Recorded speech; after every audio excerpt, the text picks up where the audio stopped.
Welcome to the virtual bar that is Old Talk United. Oh Mark, where you yeah. drink, boy? Where you drink, boy, Mark? It's coming, it's coming, it's coming. All It's right. coming. So, gentlemen, how you all doing this wonderful sunny Sunday?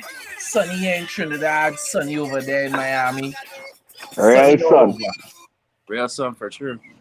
What can you do, bro? Real son. Like Definitely, Sesame Heat in the Street says, place. sunny days chasing the clouds away.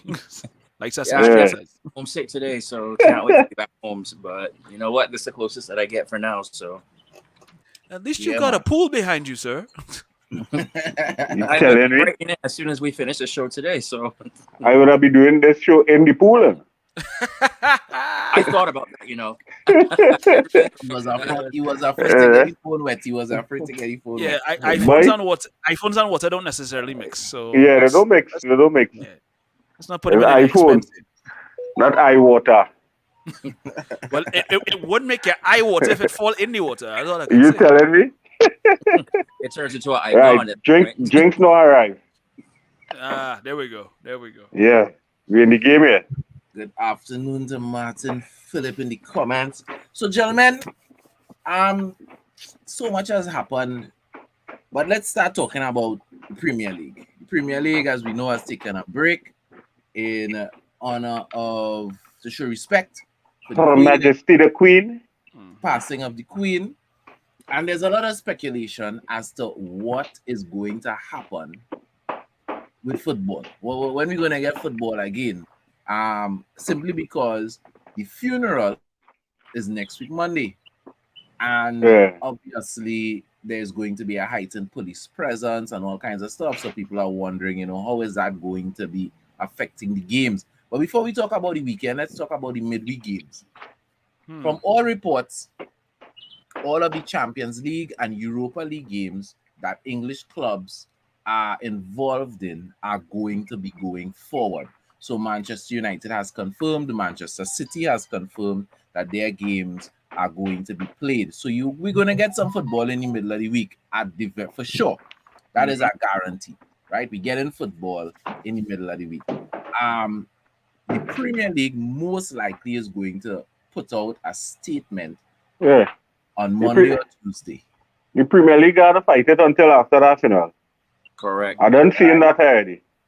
Well, there are a couple here's the next issue with that though, because a whole bunch of the other sports are still playing, so that's where Yeah, well, that too. it's a little tricky with that. But So I believe on that day or leading up to that day, no football, no nothing with and play.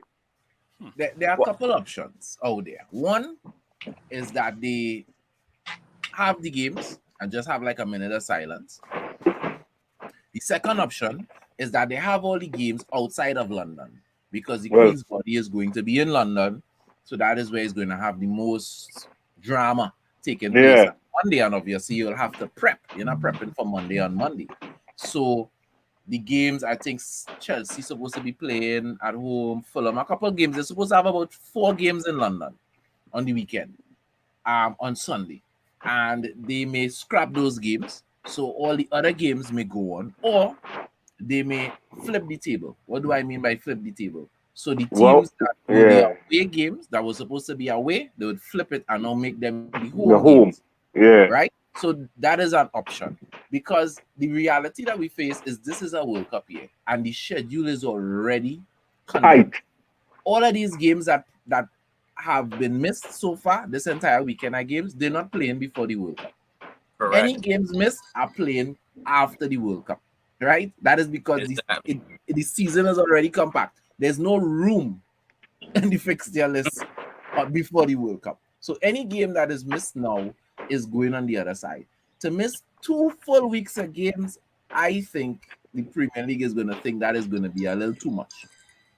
That's going to be too much. That's dangerous because it's already going to be a congested season year. It's going to probably have like a 2-day rest period between games, and that may not be conducive for the teams going forward. Especially if you're part of a team that's not really full with players and enough depth, or you're injury riddled. That could be a problem going on, and you have players that are looking out to go and try and vie for a World Cup spot. Yeah, so this could end up like like how the football is start back after COVID, or it was a jam-packed schedule after the COVID, after they come out of lockdown. You remember that schedule? Yeah, correct. Yeah, So, it so could there end up is like that. so the other, as I said, the other option is to play all the games. The other option is to play the games and leave out the London The games. London game. Switch the London games out of London for that weekend alone. Yeah. And of course, the final and third option is swap all the games for the weekend. I don't think they're going to go that route. Nah. It's too much games to reschedule. Go ahead. Too much money involved too. So the big issue for me with swapping out the games is you have already sold tickets for that match as well. And so then you got to figure out logistics for fans who had already planned to go there. Maybe they already bought tickets now. Or because then they're going to say, well, if we're coming here and it's home now, I want the refund for the trains. Obviously, the trains are going to say, this was not our decision. Your ticket is not refundable. So, oh well. The next thing, if you swap out the game like that as well, then you got to figure, okay, who is going to get how are you going to divvy up the away tickets in 6 days or whatever it is. No, those are legitimate concerns, but the Yeah. truth be told, it may still be easier than trying to reschedule the games for next year. Well, I mean, the way I see it, what I think should happen is all the games should go ahead. Instead of a minute silence, a minute's applause, because then that'll also drown out some because there's fears that there may be some teams that may that some organizations to say we are not England, we are whatever club. I think you all know who I'm referring to. I don't need to say them. Yeah. So if you're gonna a minute of applause could drown out the negativity. Facts. A minute of applause, you could be singing something. Well, yeah, we changed the anthem, right? So you can't sing "God Save the Queen" anymore. But yes, I just think that the game should go ahead as need be with a minute's applause, as they are. So the long and short of it is, we believe that we're going to have some kind of Premier League football next weekend. Whether it's the full schedule, if not the full, I am expecting at least 6 games to play on the weekend. Excuse me. Now, I mean, what do we know? We in the virtual bar, but we do a lot of reading and try to be informed for you guys. So we could only give you the best guess. But by Tuesday, the Premier League is going to say officially what it's going to do. So by Tuesday, we wouldn't need to speculate. We will all know. So it's just it's basically a waiting game at this point, because we don't know what could happen from there on in, and we don't know what decisions are going to be made. So we just have to kind of sit tight until then. Until then, rock back and watch cricket. Yes. Yeah. Or what other alternative sport that you're into. So, yes. The CPL is going on right now in the Caribbean, so a lot of nice cricket to watch. Yeah, a lot of cricket. I forget to watch Barbados win, by the way, I might add. Yeah, good. That's good. All right, okay, take Wendy. As the thumbnail says, there's a big question going around in United circles. Has Father Time, who is undefeated, caught up with Cristiano Ronaldo? He may have the body of a 26-year-old, but he definitely wasn't moving like a 26-year-old on Thursday. Right? He was looking like a 26-year-old striker on Thursday. What do you guys think? What do you guys think? Who wants to go first? How you felt watching the game on Thursday, and do you think it is just a matter of Ronaldo getting up to speed, or is it a matter of age? Yeah.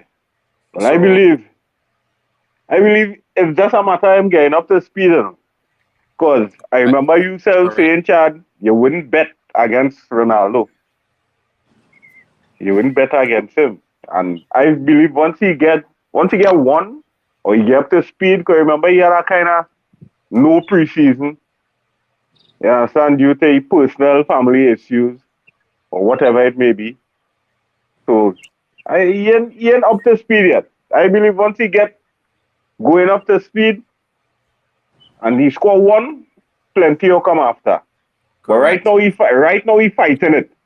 He fighting it, and that causing him much more pain, because he fighting to get a goal. He want it.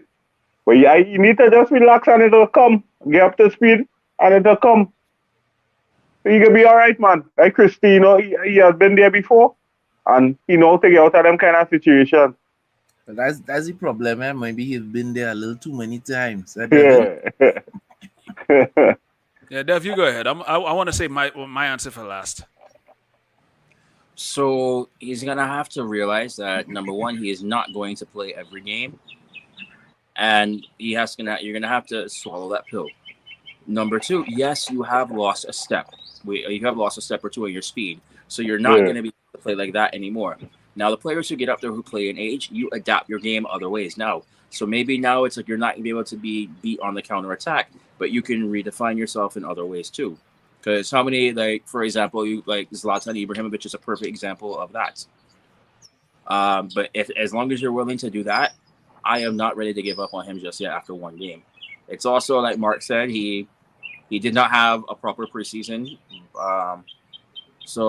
But he just needs to get that first goal, get the camel off the back, and Mm-hmm. watch.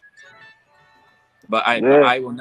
I will not be the one to give up on him after that. So because I know exactly what'll come back around is somebody will screenshot this and say I gave up on him, and he'll go out and ball out. People will play that clip back. Yeah, like I used to do. Yeah. So I am not ready to say done yet. I think I'm probably gonna have to be the devil's advocate here for a second, and I know people are probably gonna hate me for this, but as much as we want to believe that Cristiano Ronaldo, for all his greatness, and I'm never going to deny how great he has been, not just for Manchester United, but for football altogether, the man has left a legacy that most players dream of having. But there comes a Correct. point in a player's life, there comes a point in any man's life, when they have to recognize that they're not the man that they once were. It was like, I remember, I guess most people have seen the movie with Muhammad Ali, the portrayal made by Will Smith. Mm-hmm. You remember the scene where he was in South Africa, well, in Africa, basically going to have having the interview, and the reporter asked him, do you think that you're not the man that you once were 10 years ago? Sometimes you kind of just have to acknowledge and understand where you are in the grand scheme of things. He's 37, he's going to be 38 just now. Some players, they are late bloomers and they get better with age. Ronaldo has been doing it consistently for almost a decade and a half. Yep. I am of the belief that for as great as he is, many players that come up in his age, like Zlatan, aforementioned, the likes of Ryan Giggs, the likes of Paolo Maldini, all who are players Yeah. that have played up to the age of 40. But even they had to recognize when it was to call time. Some of them will probably believe that, you know what, maybe I should have retired about 2 or 3 years earlier than I did. Yeah. But knowing the kind of mindset that Cristiano Ronaldo has, he will want to prove everybody wrong. And he's also the Exactly. kind of person that he doesn't know when he's defeated. So the question with Ronaldo is, it may not be it's not necessarily up to us to say, but it's up to him to really recognize, you know what, I have to change something. Because if I don't, I'm going to be left behind with the new crop coming up. How the likes of the Kylian Mbappe's and the Erling Haalands and other players that are coming up and trying to take over football as it is right now. Cristiano Ronaldo is going to necessarily will eventually be phased out in that regard. And as much as of a difficult day it may be for many football fans, it's a reality that we have to face sooner or later. We as Manchester United fans have to kind of toe the line when it comes to recognizing where we are. Well, we have Ronaldo in his twilight. Do I think Ronaldo will end his career at Manchester United, meaning this would be his last season? No, I do not. Nah. But we still have him in his twilight, and I think there's benefits to that. You see Anthony coming out and talking about him learning so much from Ronaldo, and it's an honor to play, with such a great player, and all of that kind of good stuff. But the one thing that gives me a little hope is Ronaldo's change of attitude. Ah. We've watched Ronaldo for years, and we know Mr. Ronaldo, when he's not getting his way, he's a pouter. He Yeah. pouted at United when he was in his 20s. He pouted at Real Madrid in his mid-20s, early 30s. He pouted at Juventus before he came back. He pouted in his first season here. Now we see a Cristiano Ronaldo celebrating teammates, not on the sideline quarreling with Ralph when goals score, but standing up and applauding. And that tells me that the word has gotten back to him that a lot of teams may have been interested in you, but they're fearful of your Attitude. these issues, your Yeah. attitude, how it will affect the balance in the team. And if you could change your attitude in terms of how you behave, Mhm. I think you could adapt your game. We all know about the likes of people like Inzaghi. We all know about oh gosh, this guy plays for Italy and Juventus for a really long time. Someone Del Piero. Del Piero. Piero. You know, these are guys that went deepish into their 30s and became real good goal poachers. Yeah. You know, they became excellent finishers. And Ronaldo doesn't have the pace, but he still has the ability to finish. I think So I think if he could tweak his game a little bit, I think we could still get something out of Ronaldo. the What thing say you, was, CG? yeah. Sorry for being late or babysitting. Yeah. So basically, what the problem with Ronaldo is that you have to understand with evolution, you have to move differently. So I could put it in our wrestling. As age goes by, some people last long. You could see that in Randy Orton. The young Randy Orton and the old Randy Orton are two very different people. However, they work on what they have now. So with age, Randy Orton would say, okay, I can't do these set amount of moves, so let me preserve myself so I could do things a bit more technical, a bit more methodical. So it could add some interest, it could add to the product. You tend to use that. Even in the UFC with the oldest champion, he knew he didn't have the engine for the bigger guys, for the younger guys. So what did he do? Let me focus my ground game. If I could get these fellas on the ground and I could fix my submission game, he did that to the point that he became UFC champion.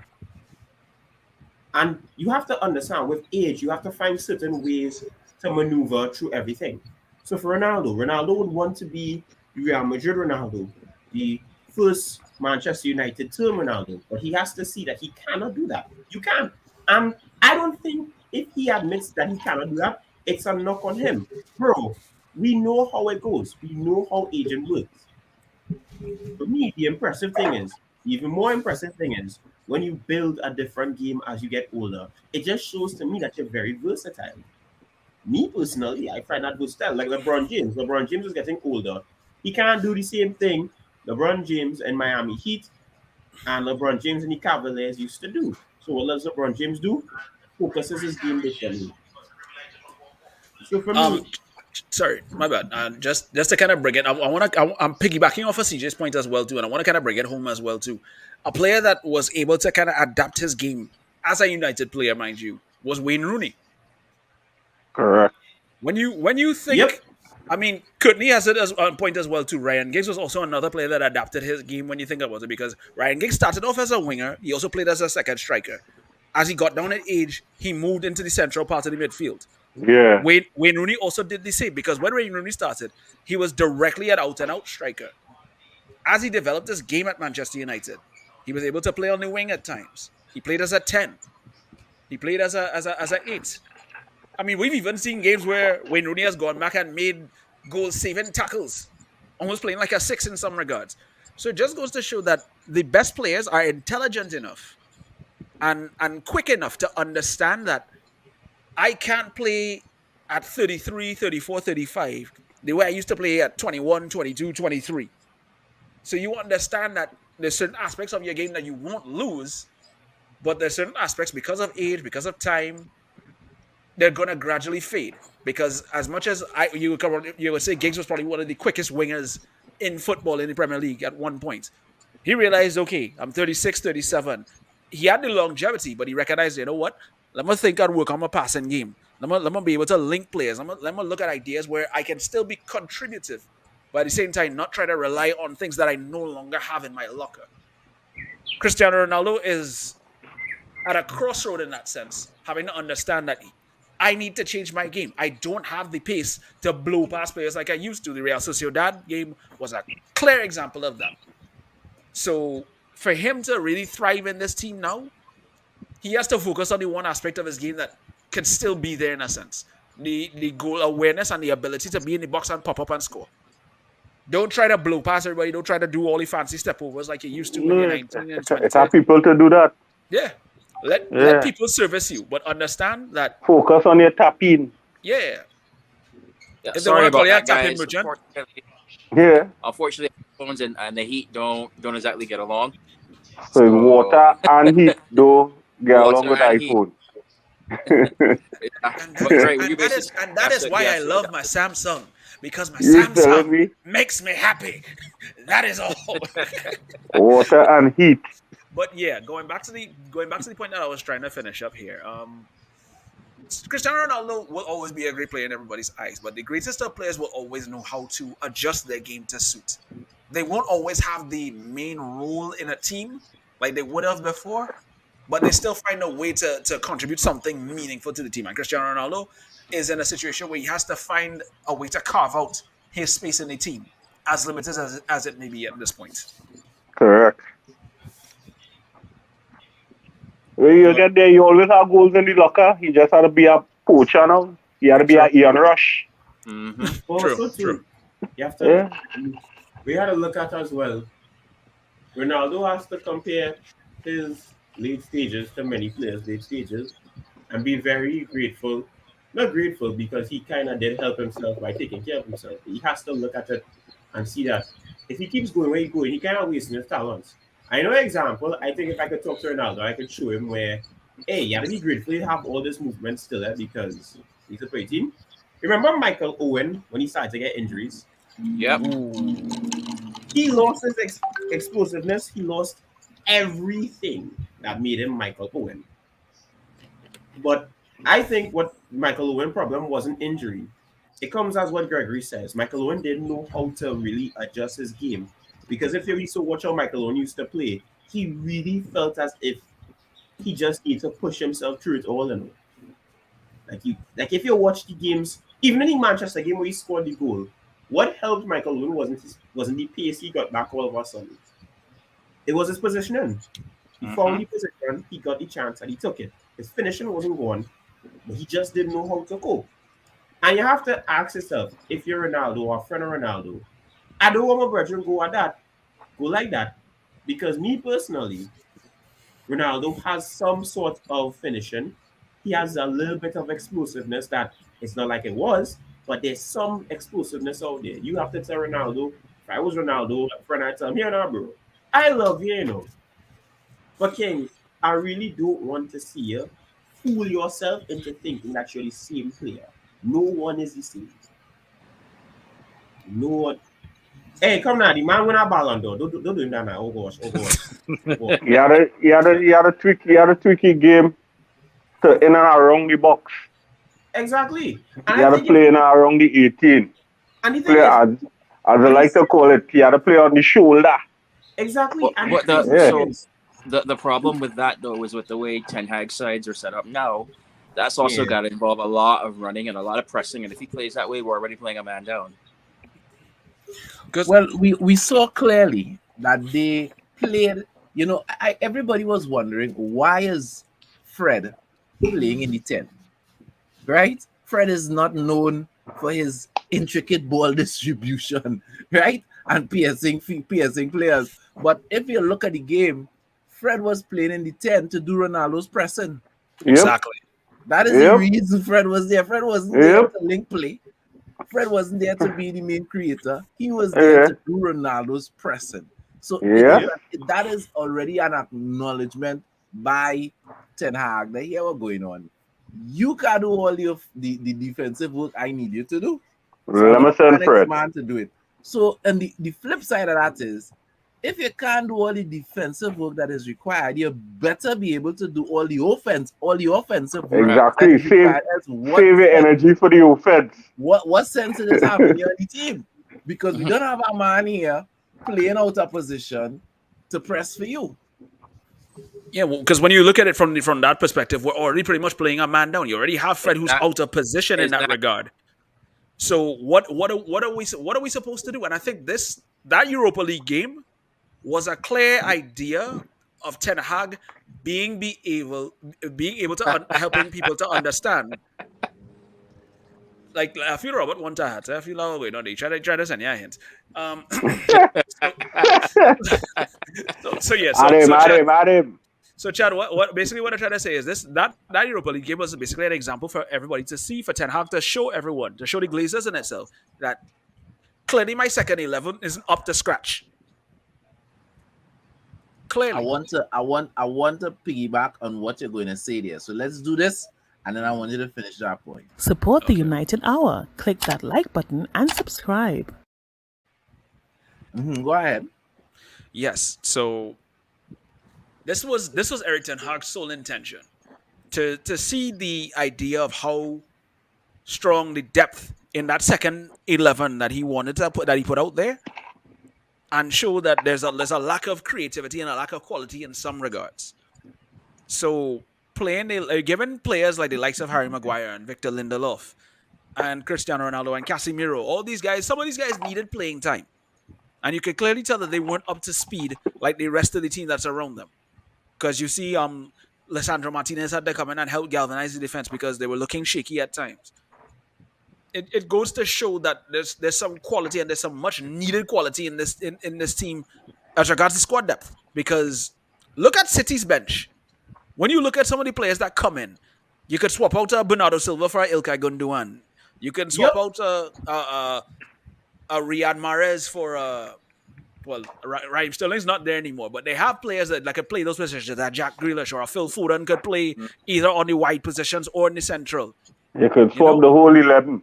Yeah, and they'll have a second 11 playing a style of football that Pep Guardiola wants them to play. Exactly.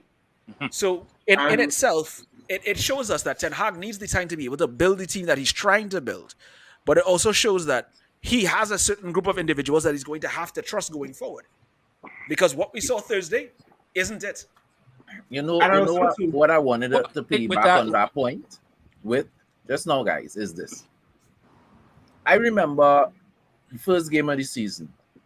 Of course, we all remember the result. It was horrible. But I remember the first game for the season, and a lot of us was looking at the team sheet like, come now, man, Ten Hag, are you going to play these guys? But then these were the guys that were playing with the team all the time, right? So Correct. He gave them 2 games to get themselves in a gear. And they showed that they were not up to it, and then he made changes. We haven't seen Harry Maguire in the league since. We haven't seen Shaw in the league since. We haven't seen Fred and Scott play together in the league since. He made changes. I think Erik Ten Hag is going to do the same thing with this second 11. Now, the thing is, the only other players to bring in are the youth players. Are the Garnachos and maybe Donny van der Beek and these kind of people. But I think he is letting these guys know, here what? If you all don't step up to the plate, here we're going to have a problem. So I expect in the next game to see pretty much the same 11. But trust me, he's not waiting for the whole game. If we don't have 2 goals up by halftime, we ain't going to see 1. We might see 3 or 4 changes. You understand what I'm saying? Because these guys, he's going to give them the opportunity the same way he gave the original starting 11 the opportunity. If they don't step up. So they have between now and Thursday to figure out Casemiro, Ronaldo, Harry, Lindelof. These guys got to figure out how they're going to play football. Because if they don't step up to the plate, they may end up rocking bench for a long time. Also, too, we can't act like if it's not the same tactic managers have done time going. Because remember, when people were complaining on the Ole why he would play certain players, it's because he really didn't trust a lot of men on the bench at the same time. Like, people the second 11 used to look like a different team. You used to wonder if it's Manchester United you watch it. I remember when I used to United men. I remember throwing back when I used to hear United men. What this man Hassel would like in Andreas Pereira.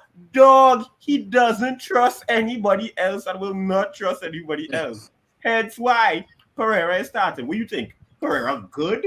We saw the games. He knows Pereira isn't good. But the man don't have anything else and he's trying to show the board. You know what's getting me as always tell people? some starts in a game, some substitutions, some choices aren't necessarily tactical sometimes, Sometimes it's a message. I'm not saying everything Eric has done is a message. But Eric is probably telling himself, these people really do feel that I'm probably not giving these men a chance. But you know what? I will show everybody here that, I'm willing to give everybody a chance. And at this point, if you take a chance and you fail, nobody can tell me anything. But at the same time, tactically, I need to set it up to the point where even if it doesn't work out, it's somebody could see my point without risking the team. Let me look at the Real Sociedad game, right? Let me look at it. He set up that side, not just in a message, but he really did see the run of games. He really did see the run of form and tell himself, you know what? I will use this tournament as a beacon of making the second team play and get some fitness because it's Europa League. And fair enough, if we put a strong team, we could pull it off regardless. But let me give the second team a string. So in the future, if these fellas know how to play, everybody goes it and does well. Now, everything that was proven that he didn't want to prove happened. We saw that Ronaldo really ain't up to it. Men like Casemiro really are behind, and really and truly, Scott is playing these roles because, yes, Scott is more informed and he knows his system. Casemiro just reached. So nobody can tell the man, oh, why don't Casemiro play? Hey, he's not up there yet. You saw that. So he's not up to speed yet. Yeah, I don't even We didn't know why Casemiro was on the bench after Thursday game. Yeah, because We know why. for the following games, I hear men say, how come he didn't play Casemiro for this game? How come it's a big game against Arsenal? Brother man, But we found out. Yeah, All you have to do is like can't be lame. Just go so like look at Thursday. yeah. So as much as I agree with what Zahir said in that comment about the referee, we still did not put away the chances that we did, and when we did put away one, it was barely offsides.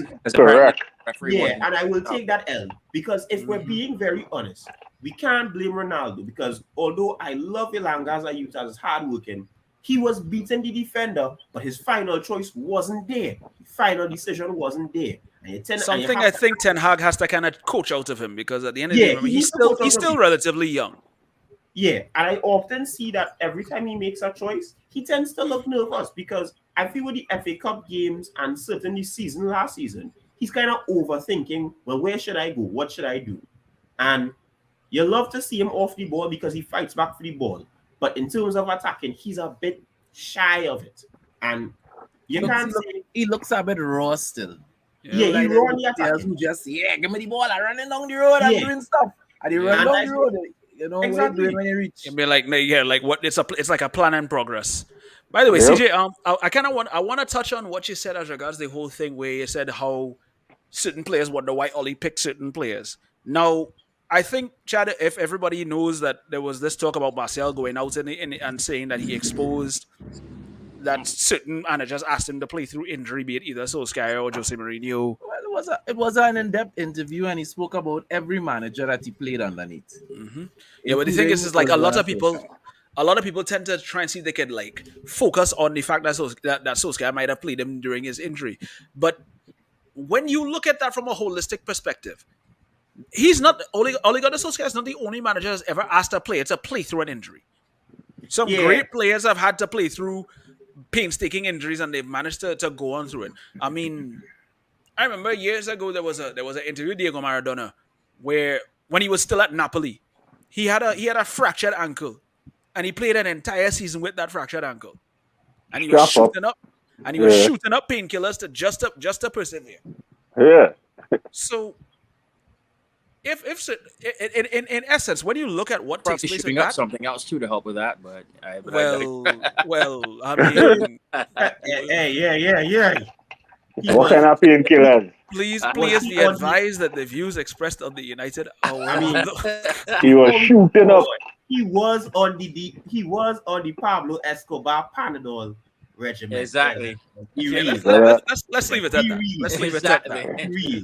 You don't use the word shooting up No, painkillers and Man was Maradona taking- in the same sentence. man is taking, Exactly. as far as I'm concerned, he was taking under the shelf Panadol, and when you take it under the shelf Panadol, you could do anything at this point.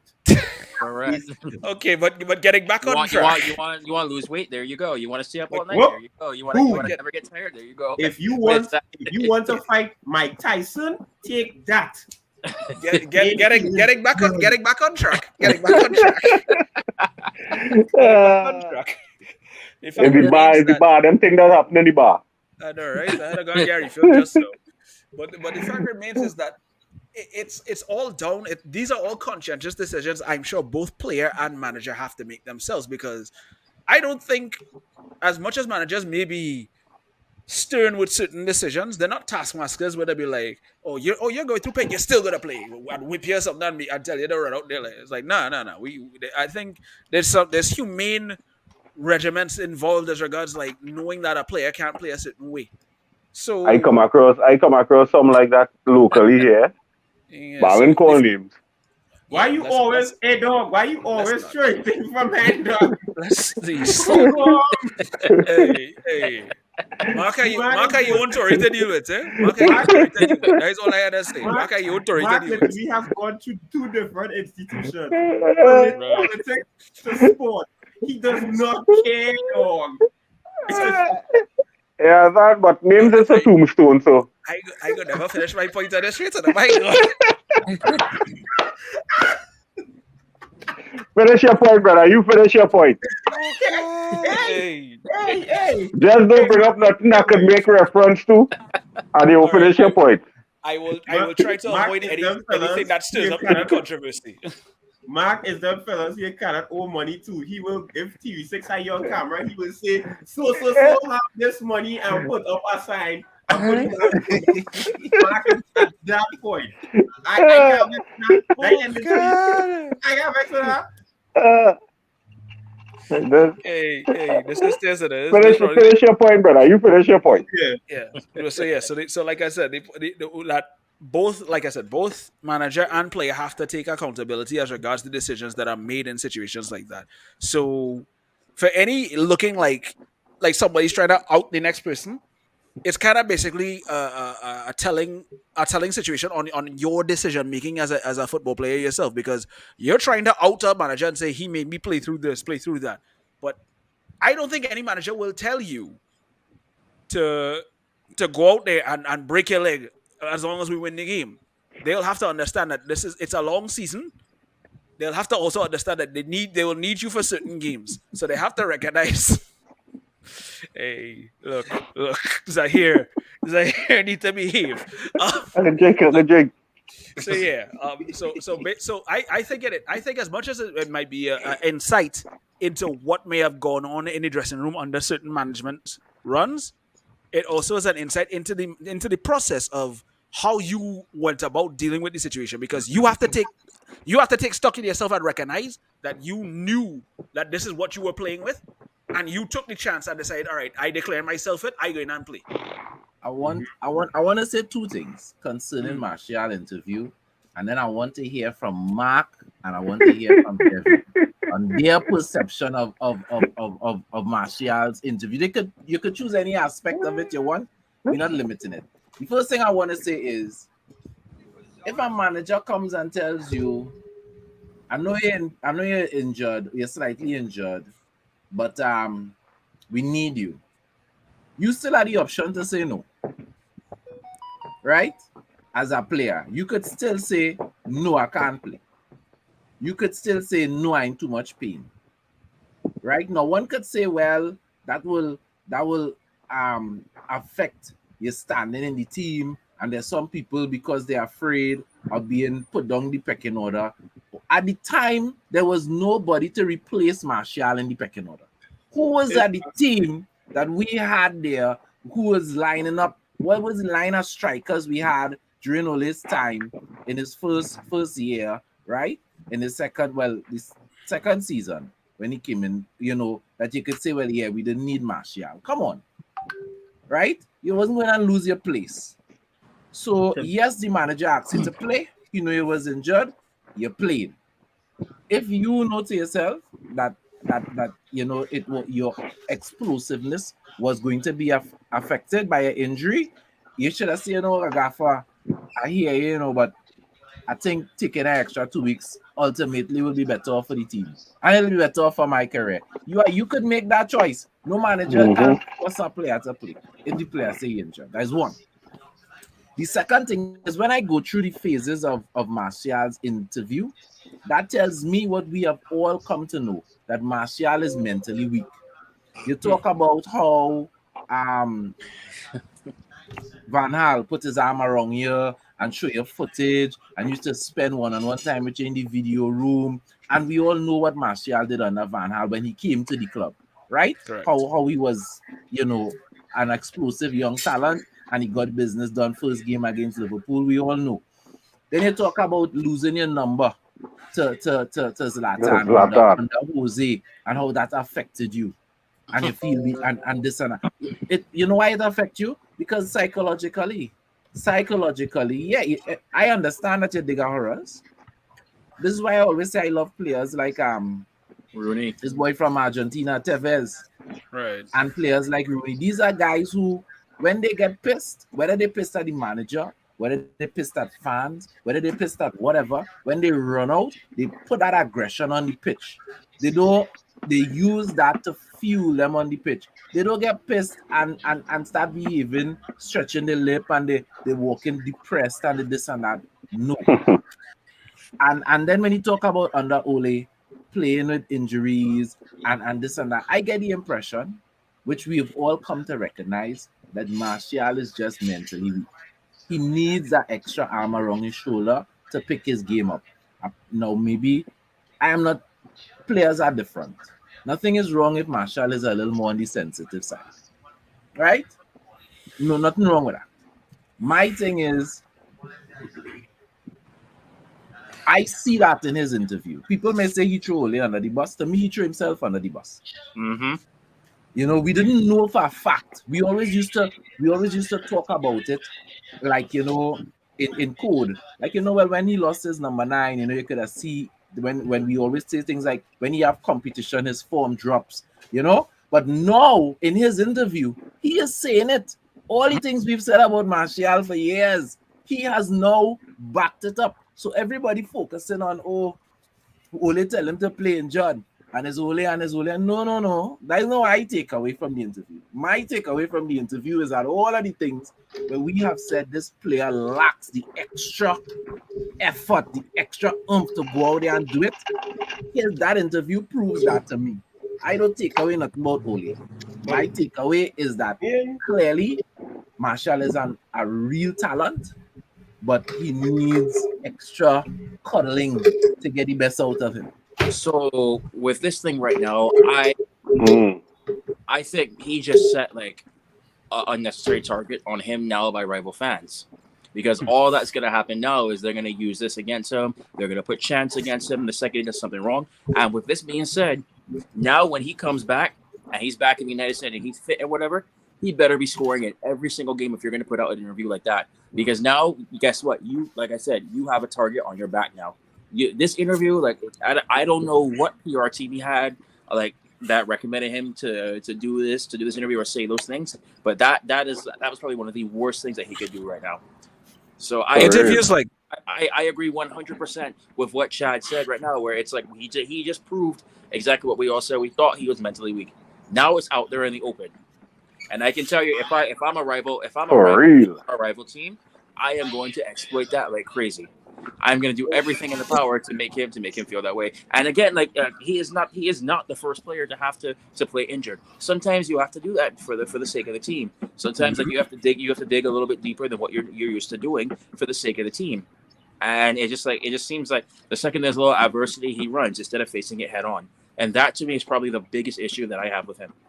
I literally got Lukaku vibes from taking that interview by the whole twerking for our team in Italy.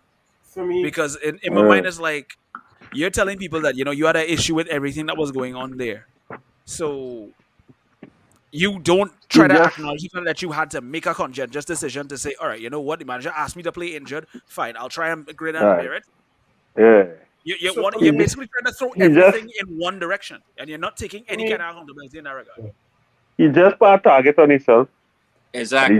He just confirmed where everybody have been saying all the time. No, on the issue, coaches asking players to play injured. I have experienced that both from a player point of view and both from working on a technical staff, being the trainer / physio working alongside a medic point of view, where coaches would go to players that they need and they watch the bench, and as we are CJ saying, but I can't trust them other men. This man injured. Let me see. Let me go to the player and tell him, hey, I really need you, boy. I know you're injured.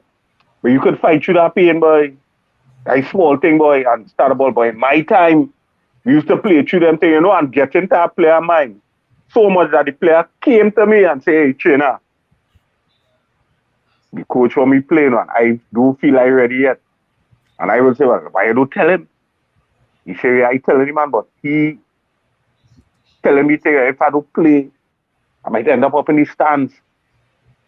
That kind of thing. And I and myself and the physio had to go and tell the coach, hey, this man ain't ready yet, boy. And you know that turned out, the coach ended up screwing on we. You understand? He ended up screwing on we because he feel the player ready and we telling him, no, the man ain't ready.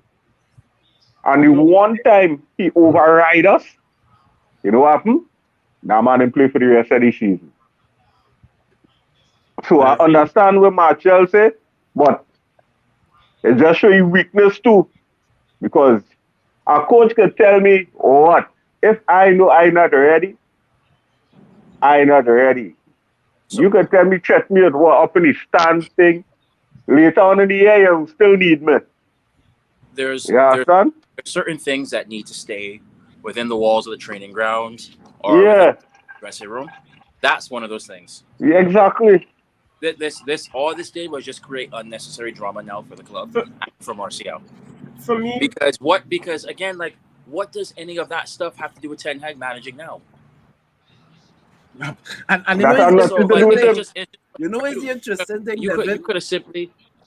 Ten Hag not going to ask him to play in charge. Is that he ain't talk about Ten Hag, you know? He ain't say, I feel good under the new manager. Yeah, you talk about your past, you know. He trusts me in the he trusts me in the preseason.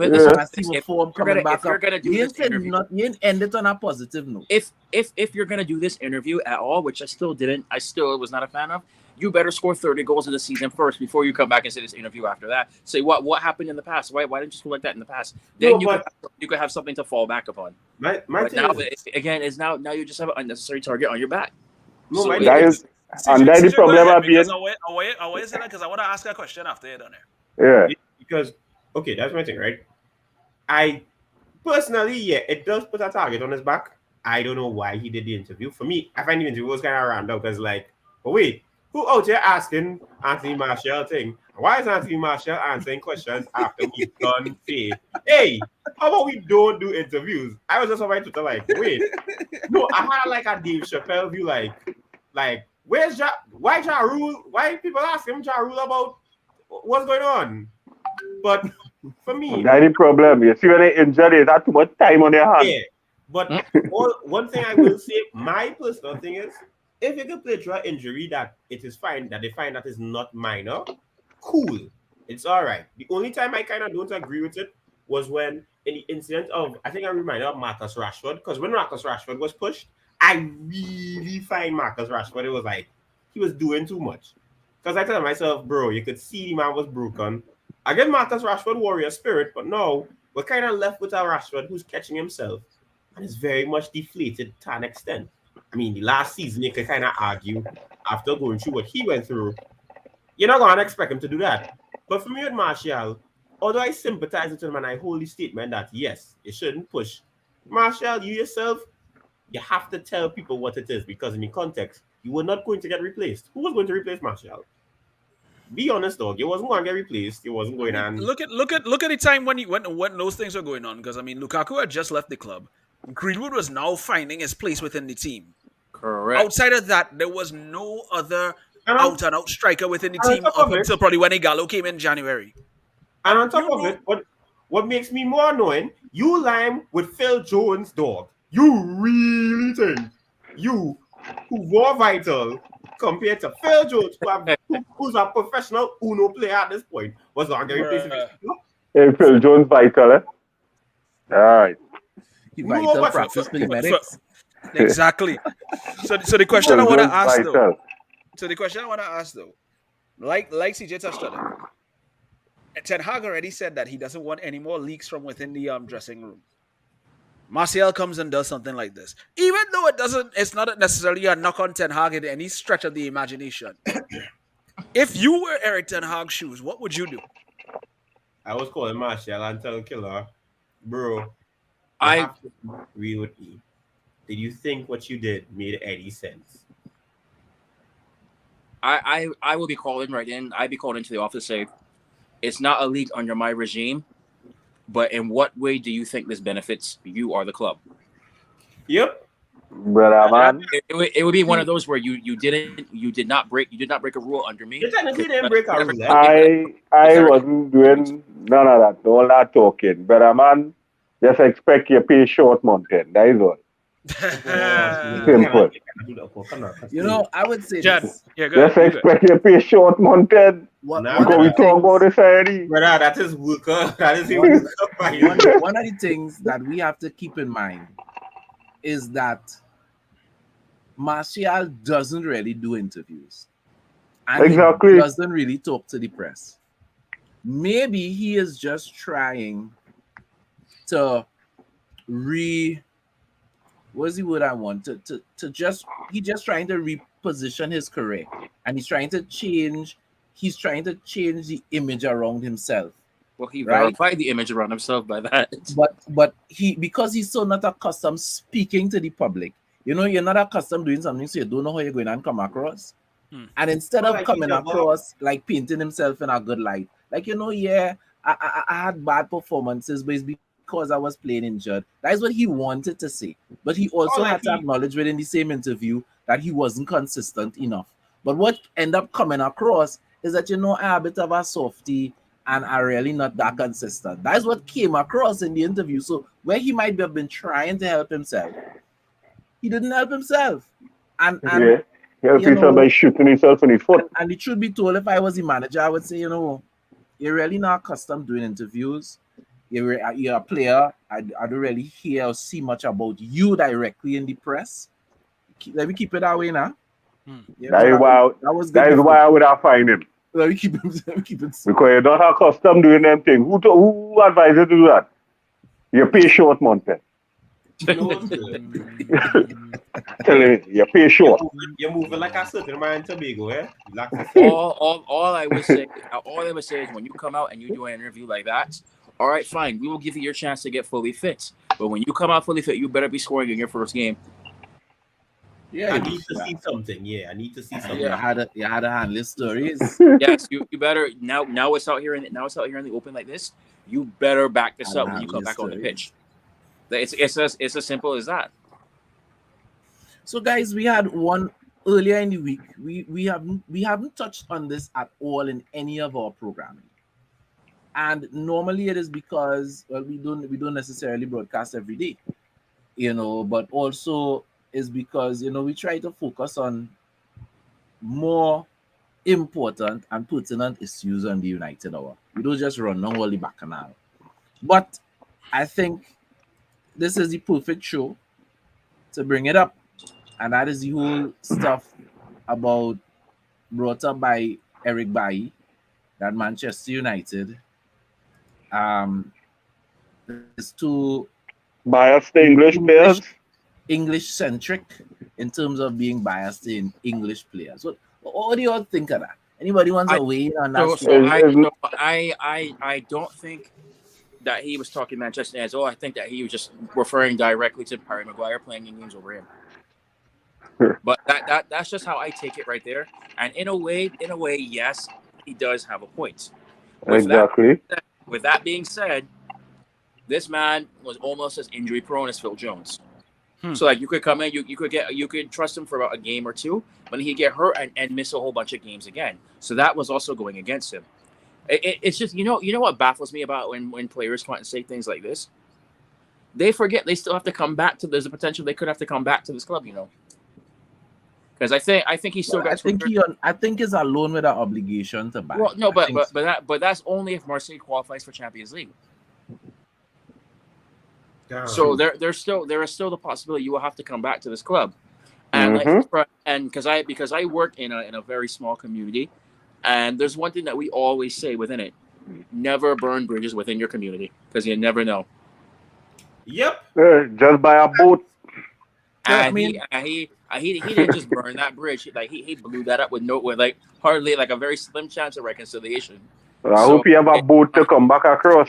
Exactly. Or you better be able to swim. You better turn to Michael Phelps. You better swim across. I don't know, but it's just I don't. It's so ill-advised of these people to come out and do these things. Like it's almost as bad as when Romelu Lukaku, when he was still playing for Chelsea. Like I spoke about his love for Inter Milan, and now he got back there now. But it's almost as bad as that. Just to touch on the factuality of what Eric said, or the non-factuality of it. Since Alex left, can you all name for me all the English players that we bought? Sure. Four of them. Luke Shaw, Harry Maguire, Wan-Bissaka, yeah. Jadon Sancho. Who's the next one? Jadon Sancho. Sancho. And Jadon Jadon Sancho, yeah. So Alex left how much years ago? Manchester United buy 4 English players. And we buy real players in that time. Exactly. We buy real players. We buy 4 English players. So from a factual perspective, Eric Bailly is wrong. Manchester United has an English bias. However, as far as not penalizing Maguire or sitting him down when he was playing trash and giving the likes of Eric and others a chance, I understand where he was. Understand that. The way he phrased it, however, yeah, he tried to be cheeky. He didn't want to call Harry, so he called the club in. But the reality is, this statement is not factually true. And this is what I have always referred to as beating around the bush. You come out, say exactly what your point is. Don't sit there and allude to things, whatever. Say exactly what your point is, so there is no room for confusion or no room for people to interpret. But that's the thing. Come out and say exactly what your issue is, and then we would not even be having correct. Because if he said there was no reward or punishment for bad performances, I'd be like, that's true though. There's no reward or punishment for good or bad. Under Ole, we could say that, yeah. Yeah. Well, under the last few months of Ole, yeah. Yeah. And Eric Bailly's situation in itself kind of falls into the realm of what CJ likes to say, that two things can be right at the same time. Because one, he's right in saying that Harry Maguire was probably getting more games than he needed to, especially with the consistent run of bad performances that we were getting under him. But at the same time, he's also wrong in the sense that you can't just go out and say that it was basically biased to English players, because when you look at the majority of players that Manchester United had on their books, like we've all said, only 4 players that were in that team that were bought were English. Most of the other players that were probably either academy products. Not even all of them were English. Exactly. When you look at it, Rashford was considered homegrown. Lingard is homegrown. Even the likes of other players that left along the way, like likes of Danny Welbeck and Tyler Blackett and all these other players. All these players were just players that came through the academy players, and they didn't even stick around to have like decent games out of them. When you look at the likes of the Damians and the Di Marias and the Martials and the Schweinsteigers and the Schneiderlins and the Herreras, any of those names I call English. And the Kenwin Jones. Clearly. Yeah, so all of those guys got a taste of the first team. Yeah, so Eric Bailly itself, while he may feel to a point that he might have been aggrieved in the way that he felt like he was getting a lack of game time, he also had to understand that in a lot of situations he tended to be a liability in some games too. Is either he was very reckless with his challenges or he was very injury prone, so it made him very unreliable in a lot of circumstances. So Eric Bailly has to be mad enough to hold his hand up and say, hey, you know what? Okay, I kind of moving kind of mad here myself. But professional pride won't let him. I want to throw this out there. Since this season and began, we see Henderson out on loan, no obligation to buy. He is coming back to Manchester United, most likely. We see Henderson jump out himself. We've seen Eric Bailly jump out himself. However, both of those guys not here. And now we see Martial jump out himself. What is really going on? Is it that these guys were so jump out season under Ole and under Ralph?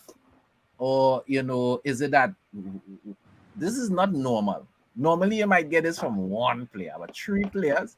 The season now starting off, fellas. Jump out season. Let's be realistic about this. Men getting it off the chest. With Dean Henderson's thing, I understand exactly where that one came from, because he was promised something and then exactly. So he was promised something and then they get COVID. Who fault is that? Did he say? Does he have a point in what he was saying?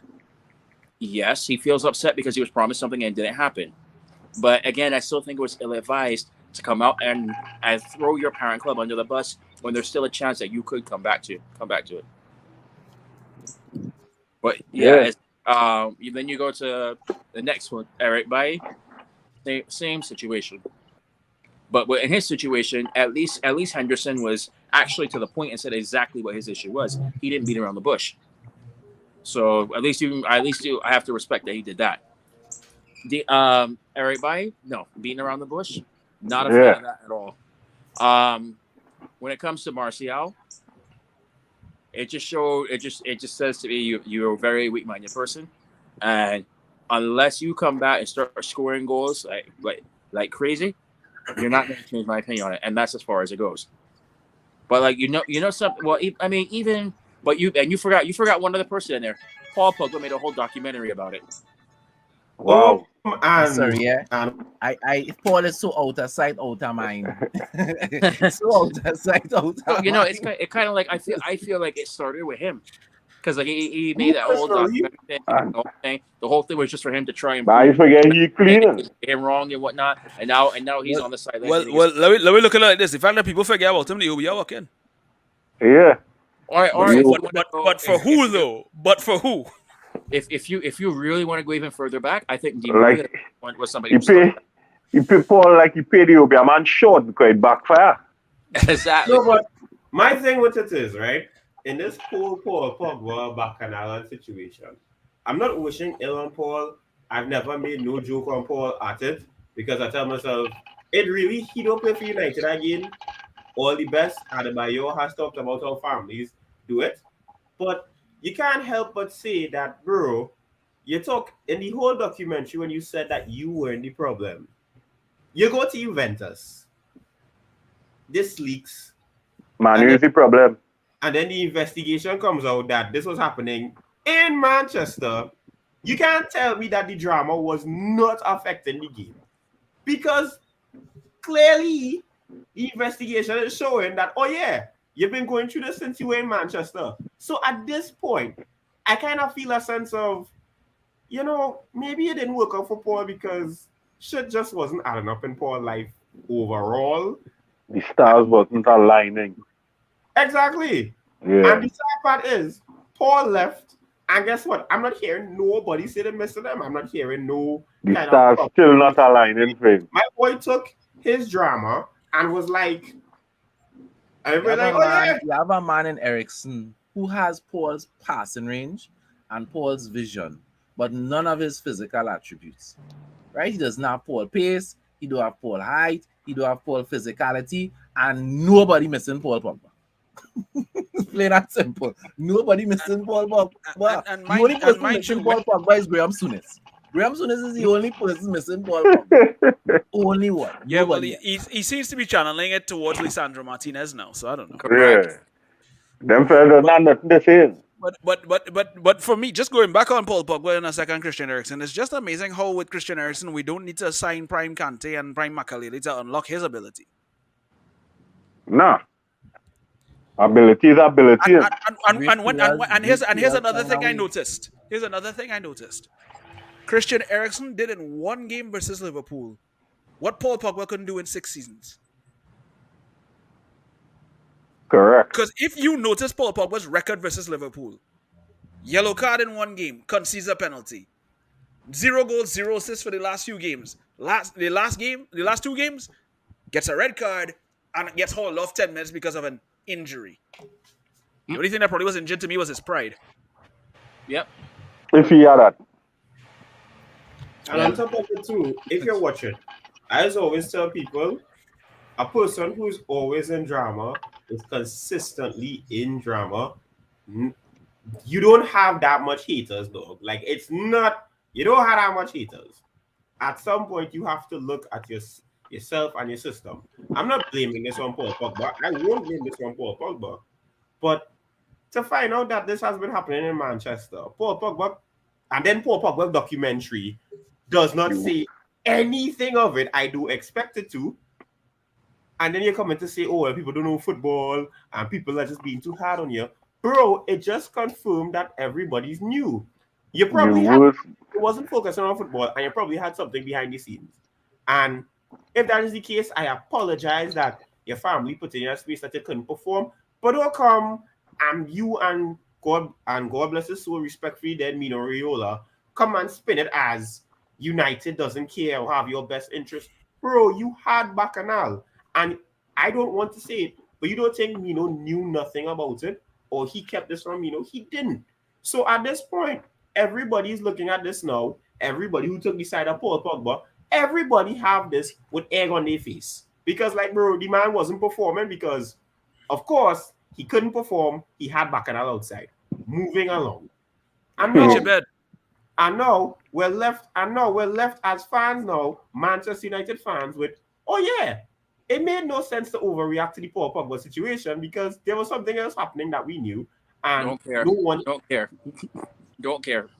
Exactly. Move on. And you know what? He made his bed. He has to lie in it now.